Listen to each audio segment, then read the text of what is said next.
विजयपूर येथील नंदी साखर कारखान्यात ऊस वजनाच्या बनावट नोंदी करून कोट्यावधी रुपयांचा अपार करणाऱ्या घोटाळ्याचा बबलेश्वर पोलिसांनी पर्दाफाश केला असून 8 आरोपींना अटक करून रुपये 11.32 कोटींची रक्कम जप्त केल्याची माहिती विजयपूर जिल्हा पोलीस अधीक्षक लक्ष्मण निंबर्गी यांनी दिली। या प्रकरणी 12 जून 2026 रोजी गुन्हा क्रमांक 29/2026 दाखल करण्यात आला होता।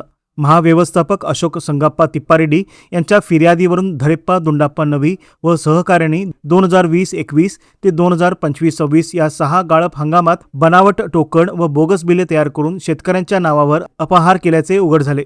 अतिरिक्त पोलीस अधीक्षक रामनगौडा हत्ती, ग्रामीण उपविभागीय पोलीस अधिकारी TS सुल्फी यांच्या मार्गदर्शनाखाली पोलीस निरीक्षक रमेश आवजी यांच्या पथकाने तपासात 34,490.799 मेट्रिक टन ऊसाचे बनावट वजन नोंदवून 91 बँक खात्यामध्ये रुपये 12.33 कोटी वर्ग केल्याचे निष्पन्न केले।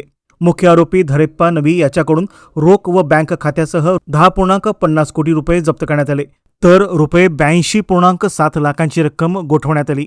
धरेप्पा दुंडप्पा नवी, भीरप्पा गडदार, यल्लाप्पा गडदार, प्रकाश गड्डी, परमानंद गड्डी, महादेव कांबळे सिंगे, बाळप्पा चोपडे आणि प्रभाकर सिंगे यांना अटक करण्यात आली असून इतर आरोपींचा शोध सुरू आहे।